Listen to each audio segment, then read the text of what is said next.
Olá, eu sou o Cláudio Lessa em Orlando, nos Estados Unidos. Agora, você veja só a que ponto chegamos. O Paraguai emite um alerta porque está com medo do uísque do Brasil. Hoje, 10 de outubro de 2025, é o Dia da Honestidade, o Dia Mundial do Ovo, o Dia Mundial do Lions Club, o Dia Mundial da Saúde Mental, o Dia dos Veteranos da Marinha, o Dia Mundial contra a Pena de Morte, o Dia Nacional de Luta contra a Violência à Mulher e o Dia Nacional de Segurança e de Saúde nas Escolas.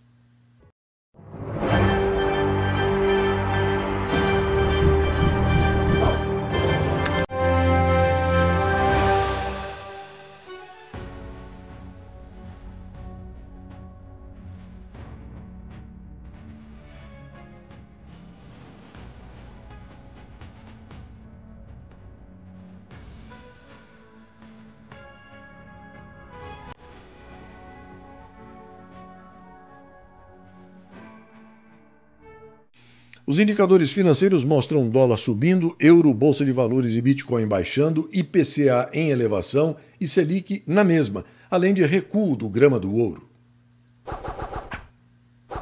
O satânico psicopata golpista, cujo nome não se pronuncia aqui, de notável ignorância jurídica, destituiu os advogados de 2 réus do chamado Núcleo 2, entre eles o defensor de Felipe Martins, Jeffrey Chicchini, e o de Marcelo Câmara, o advogado Eduardo Kuntz. O doente mental, então, determinou que a Defensoria Pública da União assuma a defesa. A decisão cita ausência de alegações finais e manobra procrastinatória. Acontece que um juiz não pode designar a Defensoria Pública da União para representar quem já tem advogados constituídos, pois isso viola o direito de defesa, como está disposto no artigo 133 da Constituição e no artigo 261 do Código de Processo Penal. A Defensoria Pública da União só pode atuar se o réu não tiver advogado ou concordar com a substituição.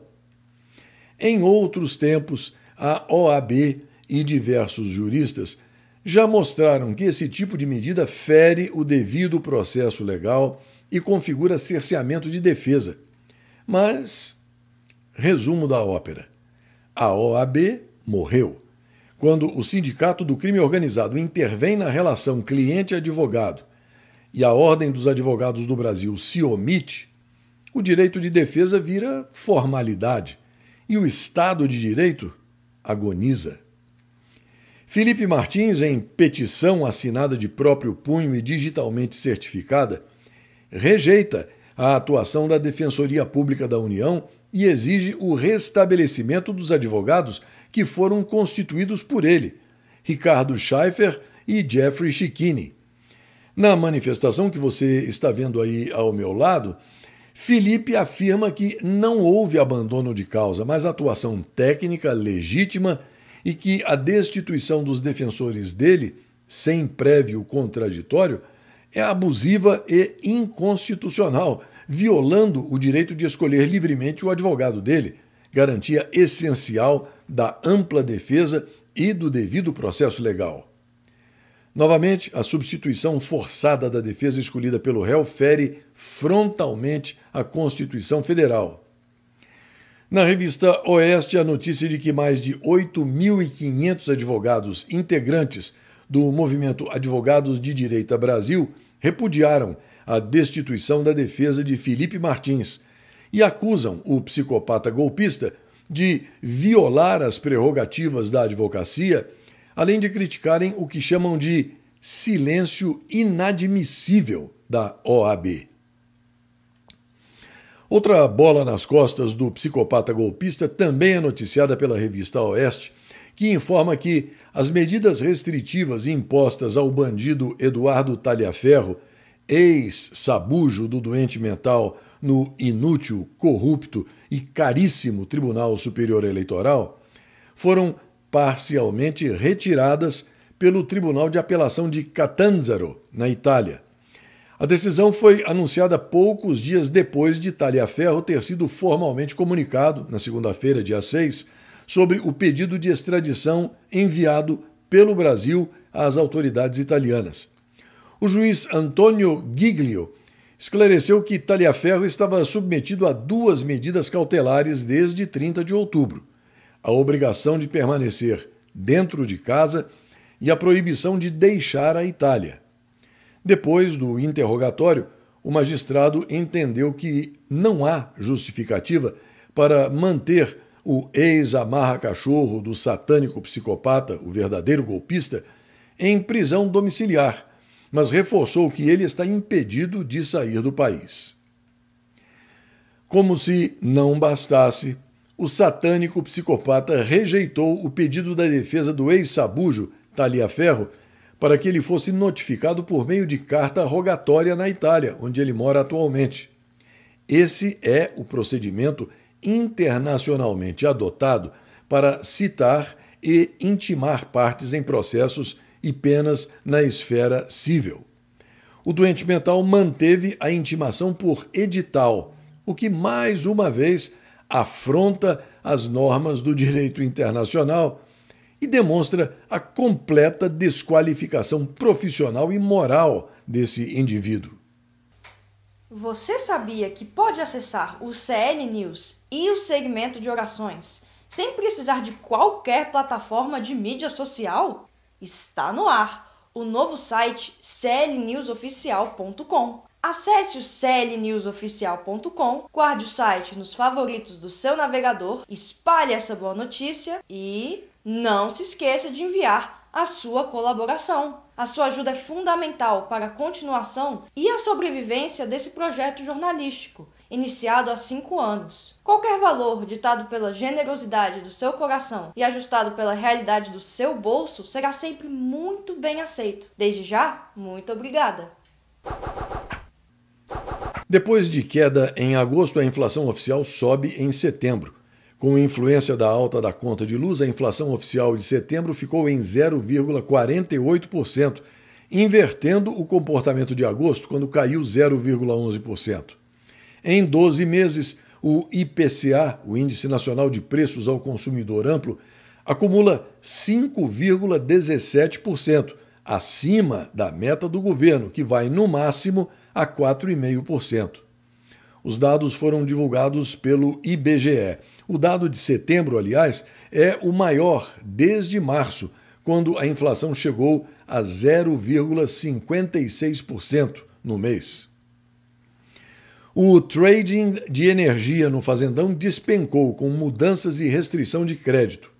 O volume de energia negociada em contratos no Mercado Livre no Brasil despencou quase 40% em 2025, com negociantes inibidos por restrições de crédito e ainda tentando entender como operar diante de mudanças estruturais da matriz elétrica que incluem a geração de energia solar, causa de forte volatilidade diária nas cotações. Na Gazeta Brasil, a informação de que o Ministério Público do Rio Grande do Sul realizou a apreensão de 675 quilos de alimentos impróprios para consumo, incluindo um frango congelado que estava vencido há 8 anos. A apreensão ocorreu em Alecrim, na região noroeste do estado, durante o cumprimento de um mandado de busca e apreensão na residência de um comerciante, localizada ao lado do mercado de propriedade dele. Entre os produtos recolhidos estavam vinho, cachaça, banha, ovos, mel, queijo, feijão, leite e carne sem origem comprovada. Também foram encontrados álcool com venda proibida e medicamentos vencidos, cuja comercialização é ilegal. A operação deu continuidade a uma outra ação realizada no dia anterior, quando 9 mandados de busca e apreensão foram cumpridos no município, resultando na apreensão de cerca de 25 toneladas de produtos irregulares, incluindo 14 toneladas de bebidas sem procedência, com rótulos adulterados ou validade vencida. A crise do metanol derruba entre 30% e 50% do faturamento de bares. O o setor tem sentido os efeitos da crise instaurada nas 2 últimas semanas. Em meio à crise da contaminação por metanol de bebidas alcoólicas falsificadas ou adulteradas, que assola o estado de São Paulo, onde pelo menos 5 mortes já foram confirmadas e se espalha para outras regiões do Fazendão, os consumidores têm se afastado dos bares e evitado as bebidas destiladas como um todo. Um grupo que furtava lojas de shopping é alvo de ação no Distrito Federal. As suspeitas usavam sacolas preparadas para burlar os sistemas antifurto durante os crimes. 3 pessoas foram presas até o momento. Os chamados chaminés de fada, uma formação geológica rara, foram registrados pela primeira vez no Fazendão. A relíquia foi encontrada no nordeste de Goiás, próximo à divisa com o Tocantins e a Bahia. Os redemoinhos de poeira estão revelando ventos furiosos no planeta Marte. Uma análise de 20 anos de dados orbitais mostra que os ventos em Marte são mais rápidos e mais abundantes do que se pensava anteriormente. A Samarco está adotando um processo de mineração sem o uso de barragens de rejeito. Depois de 5 anos paralisada, a mineradora iniciou a retomada das operações com tecnologia de filtragem e empilhamento a seco dos rejeitos. A mudança representa um avanço tecnológico e ambiental alinhado ao compromisso da empresa com uma mineração mais segura e sustentável. O grupo terrorista Hamas declarou o fim da guerra e o início de um cessar-fogo permanente. Khalil al-Hayya, chefe exilado do grupo, disse que recebeu garantias dos Estados Unidos, de mediadores árabes e da Turquia de que o conflito terminou definitivamente. Enquanto isso, um membro do grupo terrorista Hamas disse que os reféns devem ser soltos na segunda-feira. Osama Hamdan declarou que espera que o presidente dos Estados Unidos, Donald Trump, esperado em Jerusalém no domingo, faça um anúncio sobre o fim da guerra na faixa de Gaza. Os Estados Unidos enviarão 200 soldados para supervisionar a situação em Gaza após o acordo de paz. Os militares não atuarão no território palestino, mas devem se juntar a soldados do Egito, Catar, Turquia e provavelmente dos Emirados Árabes Unidos. Um escritor húngaro ganhou o Nobel de Literatura por uma obra marcada pela melancolia e que reafirma o poder da arte. Segundo a organização, o trabalho de László Krasznahorkai é convincente e visionário em meio ao terror apocalíptico. E tudo indica que o comitê do Prêmio Nobel colocou a política acima da paz, dando a Maria Corina Machado, líder da oposição venezuelana, o Prêmio Nobel da Paz deste ano. O comitê da organização disse que a premiação foi concedida pelo trabalho incansável realizado por ela na promoção dos direitos democráticos da Venezuela. Maria Corina Machado dedicou o prêmio a Donald Trump. No Diário 360, a informação de que, em meio à crescente pressão internacional, o podre narcoditador Nicolás Maduro, atolado em uma crise de legitimidade com fraudes eleitorais e acusações de narcoterrorismo, recorreu a uma proposta humilhante e desesperada para salvar o regime dele.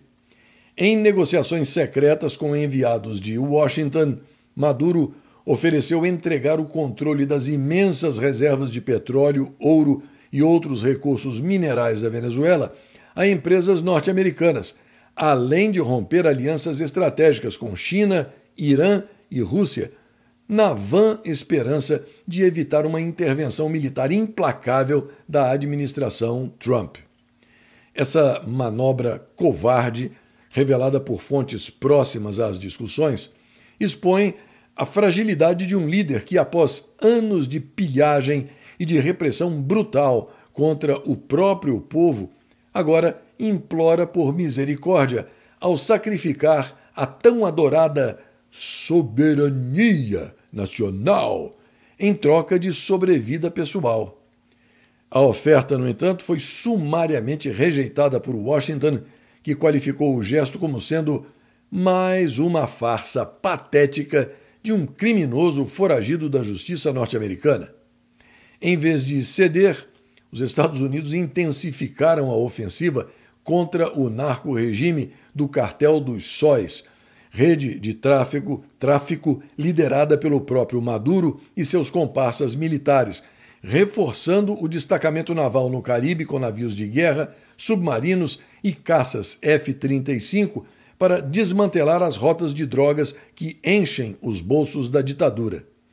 Essa escalada militar, que já resultou em ataques letais a embarcações ligadas ao regime, sinaliza o fim da paciência com o déspota, cujo reinado de terror e corrupção só acelera o colapso inevitável de um governo venezuelano sanguinário. José Heri tomou posse como presidente interino do Peru. O chefe do Congresso tomou posse após a destituição de Dina Boluarte do cargo, e ele é o 7º presidente peruano desde 2016. A votação e a cerimônia de posse ocorreram um pouco depois da 0 hora de hoje, horas depois de blocos políticos apresentarem as primeiras moções para a destituição de Boluarte, alegando incapacidade moral. Ao mesmo tempo, congressistas do Peru pediram que o desgoverno petralha de ocupação não dê asilo a Dina Boluarte. As cartas foram enviadas a algumas embaixadas depois que 4 pedidos de impeachment foram protocolados contra a presidente peruana. Um retrato da Mata-Hari nazista, espiando o Terceiro Reich, foi encontrado em Berlim após décadas desaparecido. Entre 1939 e 1942, diplomatas, jornalistas estrangeiros e altos dignitários nazistas foram espionados, sem saber, por Madame Kitty. Neste dia 10 de outubro, em 1492, a tripulação do navio de Cristóvão Colombo, o Santa Maria, tentava um motim. Em 1822, ocorria a primeira demissão de José Bonifácio de Andrada e Silva e de Martim Francisco Ribeiro de Andrada, do primeiro gabinete ministerial do Brasil. Após 48 horas, os dois eram readmitidos, atendendo às representações dos procuradores-gerais e dos comandantes das guarnições sediadas no Rio de Janeiro. Em 1845, a Escola Naval dos Estados Unidos era inaugurada. Em 1846, Tristão, a maior lua do planeta Netuno, era descoberta pelo astrônomo britânico William Lassell.